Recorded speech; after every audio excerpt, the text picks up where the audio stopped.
What's up, everybody, and welcome back to the WIRC West Coast YouTube team channel for episode number 5 of the WIRC SBX Nitro Buggy build series. This video is going to be for bags 12 through 17, which is pretty much coming up to the home stretch of this build. So as always, I'm going to start by opening up bag number 12 and organizing the parts that will be required for assembling the steering for this buggy. So I'll start by grabbing the chassis and locating the steering post. Then I'm going to apply some thread locker to the N4 by 10 flathead screws, even though it doesn't call for that step in the manual. It's always a good practice to do that anyway when you're threading steel screws into aluminum parts. You don't have to use thread locker, but you'd have to check them to make sure they're still tight as part of your post-run inspections. From my previous experiences, they do work themselves loose under the stress and vibrations that these components are exposed to. Once the steering posts are in place, I'll slip the 6x10 by 3 bearings over the posts and seat them all the way to the bottom. Next step is to prepare the steering assembly by inserting the rubber O-ring into the adjustment collar of what will be the servo saver. I carefully use a flathead screwdriver to insert and seat the O-ring securely into the groove. Then I will locate the adjustment collar, spring, shim, servo saver arms, and slide the aluminum tube down through these parts until the tube is flush with the top of the servo saver arm. Then I will start to push and hold the assembly together while threading the adjustment collar clockwise. The manual does not specify how much to thread the collar, but I usually thread it until it stops and back it out 2 turns.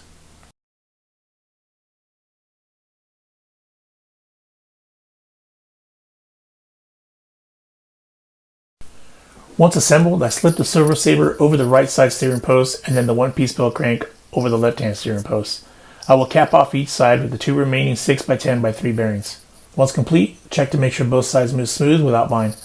I also want to point out that there is an aluminum servo saver option available for this kit, but I want to assemble this car with factory components first before moving on to upgrades and option parts.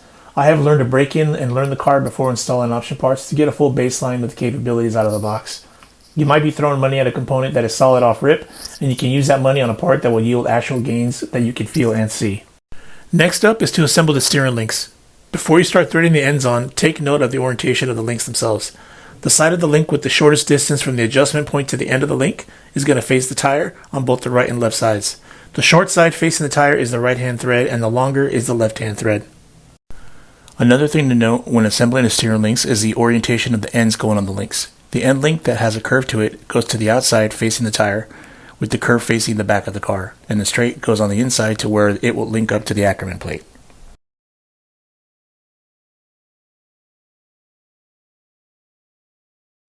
Now on to inserting the ball ends into the end links. One thing you will want to pay attention to is that there is a right and a wrong way to install the ball ends into the end links. The manual highlights in red what side the threaded end of the ball should be facing when installing.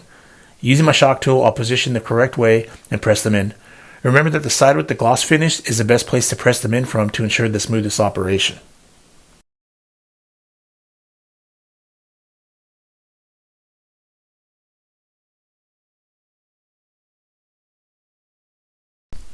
The last step is to install the Ackerman plate and attach the steering links. The Ackerman plate does have a specific direction it should be facing when you install it. It does have a directional arrow machined into it, which is a plus.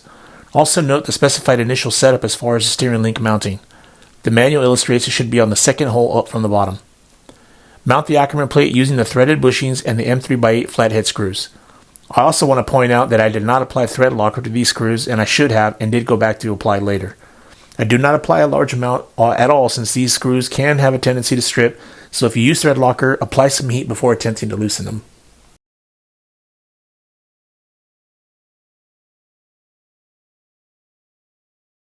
So that is the end of bag number 12. Just go ahead and check the side-to-side movement of the steering and you should be good.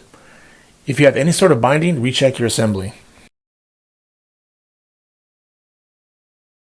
So now on to bag number 13, which will be finally mounting the front and rear clips of the suspension to the chassis. This is going to include the front and rear suspension braces and front bumper. So let me get it sorted and we can get going.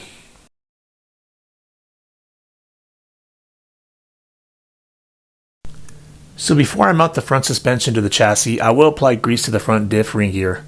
This is a step that was outlined in bag number 5, but I always wait until I'm about to mount it to the chassis to avoid getting grease all over the place. I'm just particular that way. I use the J&T Bearing Gold anti-wear grease that's available at promotionrc.com. I also use art brushes that you can get really cheap locally to apply it more evenly, and the bristles seem to get into the teeth of the gear as well. I apply a liberal coat, but not so much that all it does is get the excess grease flung away from the diff due to the centrifugal force.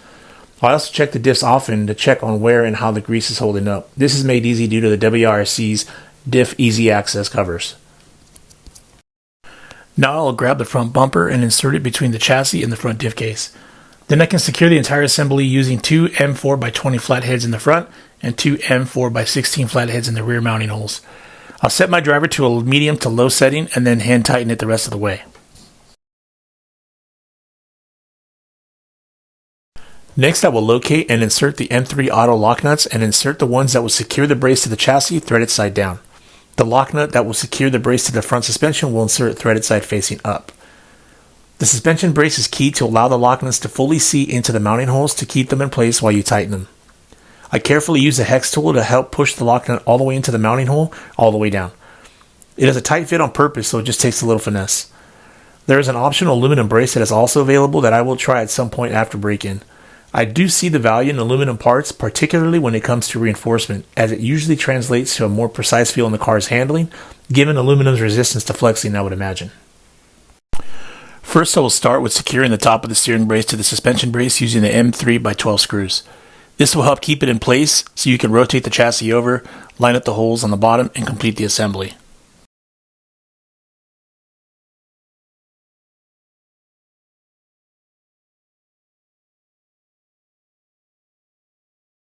Up next is securing the steering top brace to the steering posts. For that, you will use both of the remaining M3x12 screws.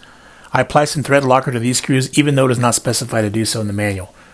These do have a tendency to back out and allow for excessive play to develop between the steering post and the steering brace.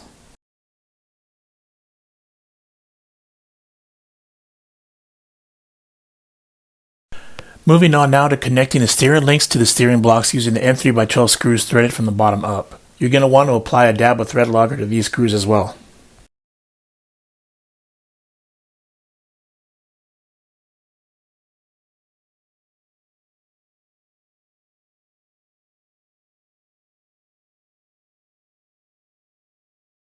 For the rear chassis brace, you will locate the same M3 lock nuts with the thread side facing down toward the chassis. Same process applies for getting them seated all the way into the brace as we use in the front brace. Next step will be to locate and attach what I would describe as the rear brace bulkhead.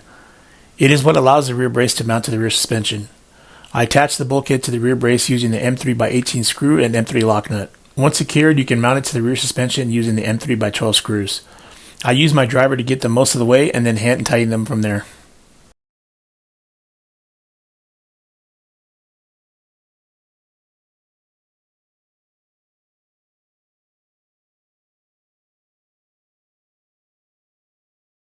The same process that I use for greasing the front diff will apply to the rear diff, and once greased, it can be flipped over and mounted to the chassis.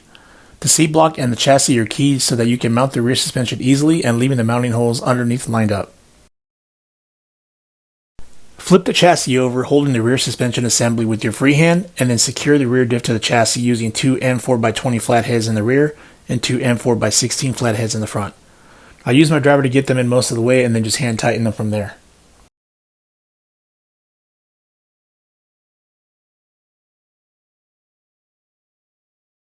Once the rear suspension is secured to the chassis, I flip it back over. I will then line up the rear diff brace with the mounting holes in the chassis and secure all three with the M3x12 screws.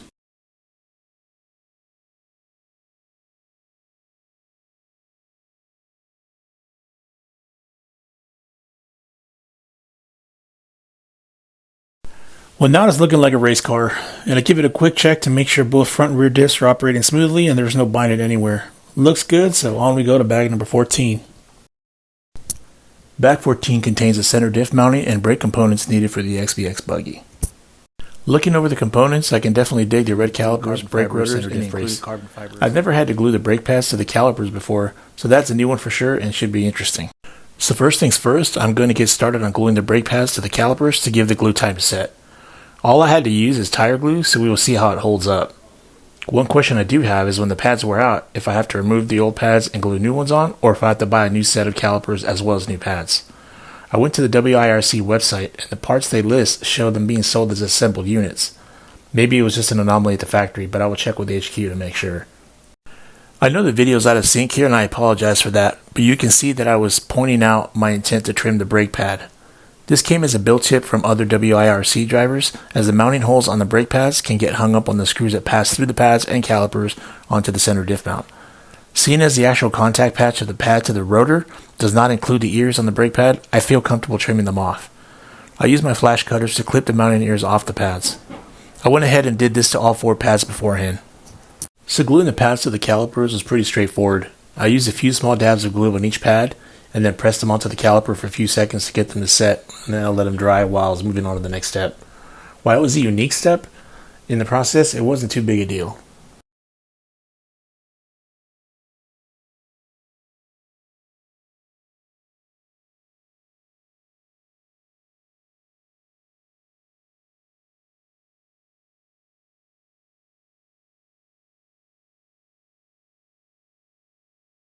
So while the brake pads are drying, I will get the center diff mount components ready for assembly by trimming some minor mold flashing.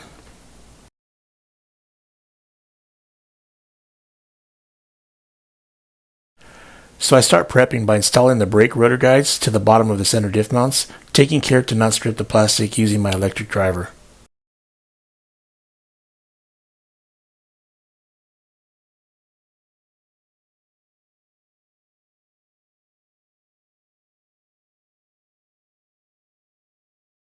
Now I get the center diff mounts orientated correctly so that the varying races on the center diff sit in the molded recesses correctly. Take note to the direction the center diff is pointed as well, as you are able to install it backwards and you might not notice it until you try to mount it to the chassis. The center diff spur gear goes closest to the rear of the buggy. You could also check the relief that's machined into the chassis that is there to clear the center diff when you mount it. Next, I spray some brake cleaner onto a clean rag and clear the rotors of any oils that are on there. Then I'll slip them over the outdrives and get them situated to start the assembly of the center diff mount.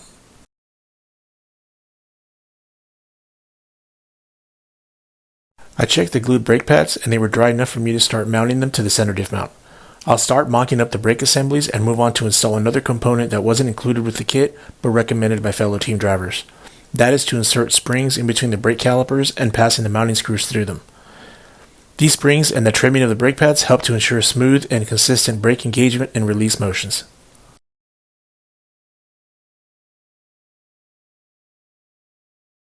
So I'm going to definitely time-lapse this portion of the video to speed it along. The plastic used on the center diff mounts is most definitely harder than others on this kit, and getting the thread started was a little tough at first. I would imagine it's because of the amount of heat that will be radiating through this assembly during conditions such as racing, or I could just be overthinking it. But I can understand the need for harder plastics on this assembly.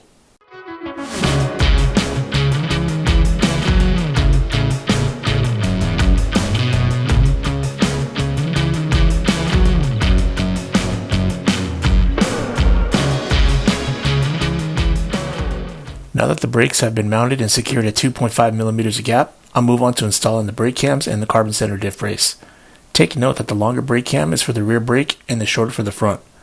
The brake cams are also key to ensure that they are seated correctly into the mounting holes in the center diff.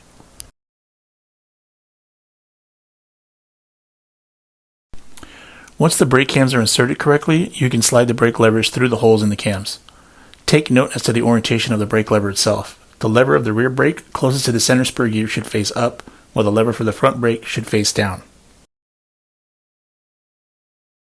The manual does not specify how far you should insert the brake levers through the cams, but it's a good rule of thumb to just make sure both levers end up in the middle of the center diff, above and beneath each other. You can fine tune this once the brake linkages come into play.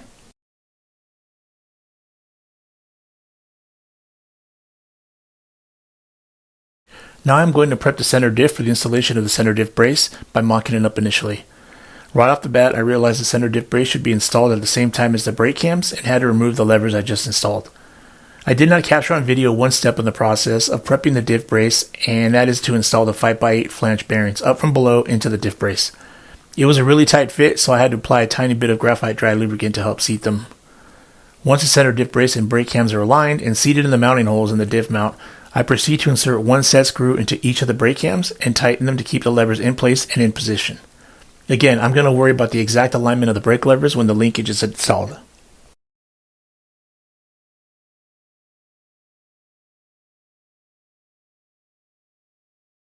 Last step in assembling the center diff is securing the diff brace to the diff mount. You will need to install the M2.5 by 8 flatheads into the diff brace first, and then follow up with the 4 M3 by 28 screws to secure the diff brace completely. The M3 slide into the mounting hole about 3/4 of the way in and then have to be screwed in the rest of the way. You can do them by hand, but I use my driver to get them in and then hand tighten them snug.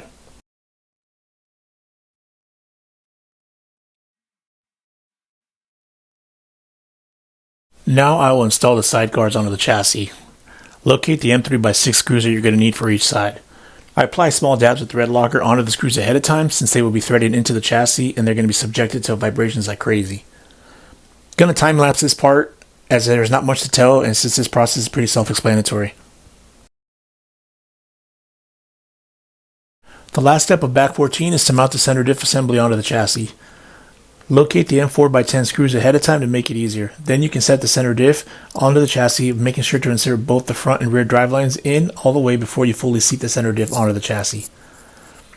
With one free hand, hold the center diff down onto the chassis and then thread one of the M4 by 10s into the center diff to hold it in place so you can flip the car over and complete the installation.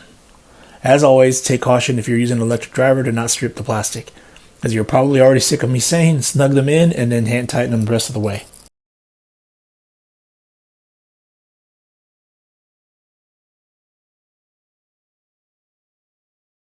Mounted, flip it back over and check to make sure the center diff is spinning freely by spinning the front and rear hexes.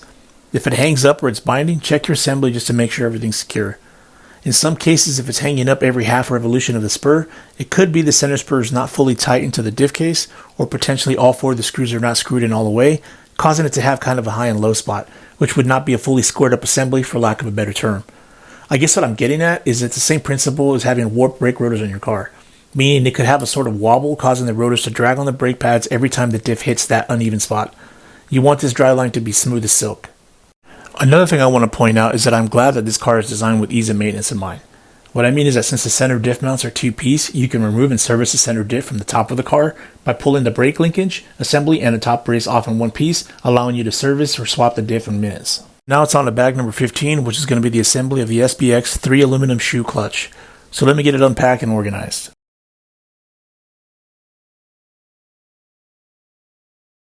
So now I'm going to proceed to mount the engine to the engine mounts first before I move to install the clutch onto the engine. So for this new SBX Nitro Buggy, I chose to install a new OS Adam Drake 3 engine and pipe combination. It was purchased and pre-broken in ahead of time, so let me get it unpacked and ready to mount.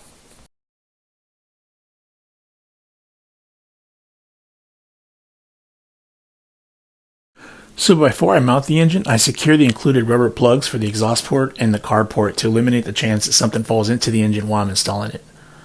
I'm also going to wipe down the engine mounts as they were pretty oily out of the package.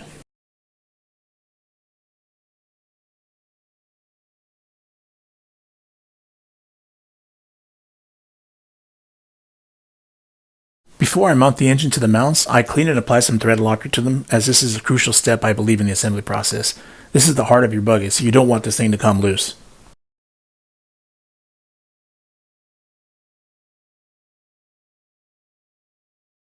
There is an optional aluminum 2-piece engine mount and rod assembly. The rod looks to be an additional support to the engine mount that may provide some additional rigidity to the car and support for the mount. Since the 83 engine cooling head has recesses machined into it to allow for the hex driver to be used to secure it to the engine mount, I'll use my 2.5 ball tip hex from MIP. If you don't have a ball end hex, you can use a normal hex driver, but just take extra caution to not strip the hex bolt. So I'm not sure if I misplaced the collet to the clutch or it was left out of the kit, but for the life of me I couldn't find it. So I had to use another 4-shoe clutch I happen to have, as I'm one to have spares of almost everything. This clutch luckily is new and is set up with 2 carbon and 2 aluminum shoes, which is a pretty standard clutch shoe setup. Since I'm filming this as a video geared towards someone that has never built a WIRC kit, or any kit for that matter, I'm going to touch on installation of the collet, or at least how I was taught to install it. The shaft coming out of the engine has a minimal amount of play in it, and before sliding the collet over and seating it, I'll pull the shaft end play to the maximum and then push the collet and seat it.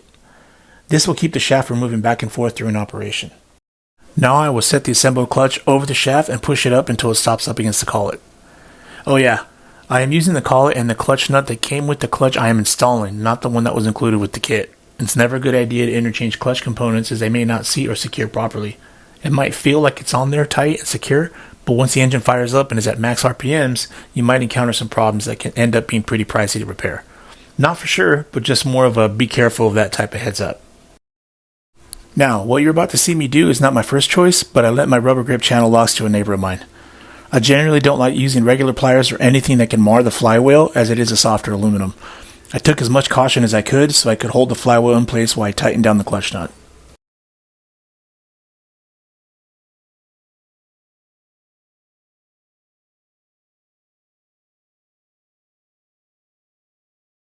Next up is to install some clutch shims in preparation for installing the clutch bell. As a rule, I usually start with two 0.1mm shims and go from there.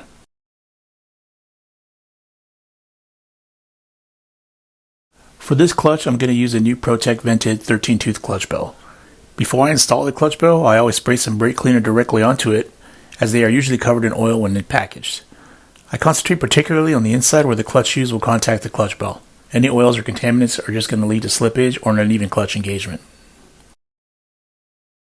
Next, I'll slip the inner clutch bell bearing directly under the output shaft of the engine, and then the clutch bell, followed by the last bearing, and I'll just give it a spin and see where we're at off rip. So I only started with two shims behind the clutch bell, and right off it's spinning super free, which is what I love to see on my clutches. I will let it spin for a bit and see what I see. The real test is when I install the clutch bell retention screw. Then I'll check for final end play and see where we are.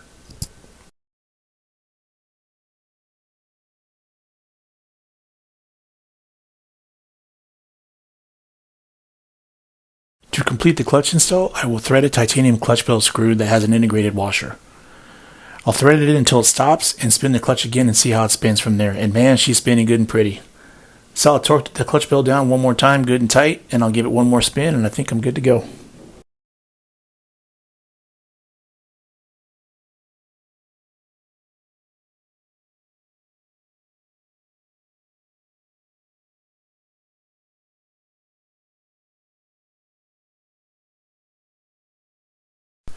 Now let's get this engine mounted to the chassis with a quick test fit first.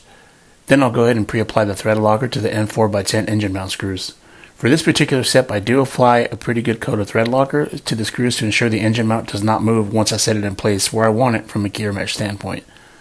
Once I do set it in place, anytime I dismount the engine moving forward for maintenance, I won't lose my predetermined gear mesh. As I start to thread the screws in, with my other hand that's not visible in the video, I'm holding the engine in place, more or less where I eyeballed the gear mesh to be a good starting point. Now that the screws are seated in, but they're not quite snug, I will flip the car back over so I can check the gear mesh and adjust it, and then I'll start to tighten them down once I get the mesh where I'm comfortable with it.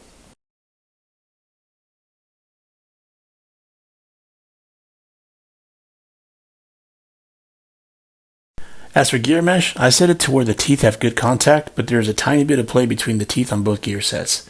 I like to see the clutch bell move a tiny bit before the spur gear moves. Once gear mesh is where I like it on my Nitro Buggies, I'll spin the assembly a bit quicker to make sure it spins super free and doesn't hang up. I'm good with it where it's at, so I'll move to secure it in place permanently. At this point, I've already held the engine in place and it's already on there pretty good. I'm just giving them one final check to make sure they're on there good and tight. So there it is, the engine's on and mounted, and it's ready now for the installation of the manifold and pipe. So the first thing I'm going to do is install the rubber boot over the pipe so I can get it ready to mount it to the manifold.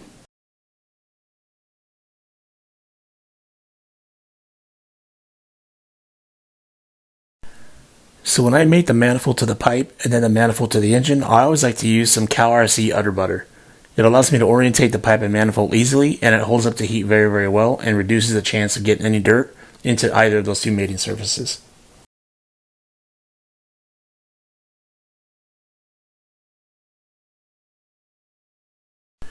Once I get the manifold and pipe mated using the springs, I'll move on to mounting the completed pipe assembly to the engine. Mounting the pipe assembly to the engine is a pretty straightforward process, so I'm just going to go ahead and zip through it. And to prep, I will use some more of that udder butter to run the gasket on the engine. Then I'll just mount the pipe to the engine and clock it so it's straight and level. Securing the pipe to the engine using the spring supplied in the engine and pipe combo is a lot easier if you use a basic pick that has a curve to it, and it just makes the connection of the two a lot quicker and reduces the chances of damaging the spring or worse. I've also seen the use of manifold protection rings to keep the mounting flanges from getting marred, and I'm pretty sure I'm going to try some out the next time I put an order in for some parts.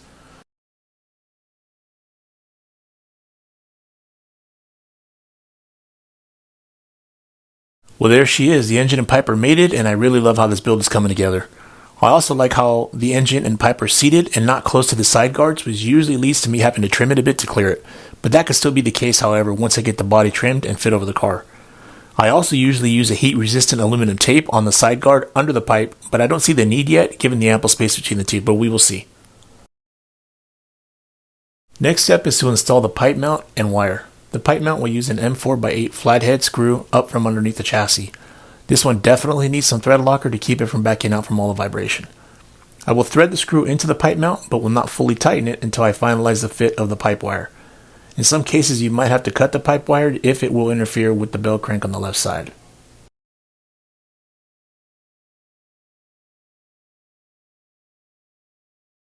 Now I'll fit the pipe wire as it's included in the kit to determine if I'm going to need to cut it for any potential clearance issues.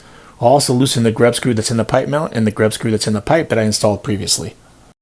I set the pipe where I want it, and then I'll steer the car left to right to check if the pipe wire will interfere with the bell crank at all during full steering lock.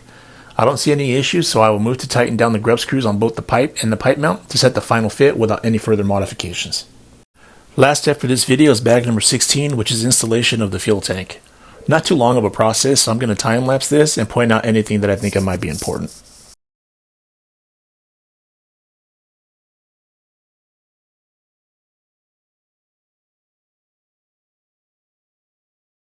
One thing I did want to touch on is that the fuel tank clunk and the tank capacity baffle were pre-installed from the factory. One thing to check that I did out of view of the camera is to open the lid and invert the tank to ensure that the clunk falls freely to the top. I never assume that it does because I've seen them stick, which would cause you to flame out before you can get marshaled back on the wheels down. This one had no issue, so nothing to report here. You can also see that you can clock the fuel outlet from the tank as needed to your particular taste as far as fuel line routing goes. Even though the tank includes fuel line spacers, it's nice to be able to position it as needed without modification. There's also an optional fuel filter that's available, but I have some spares here that I might install if I choose to at a later date.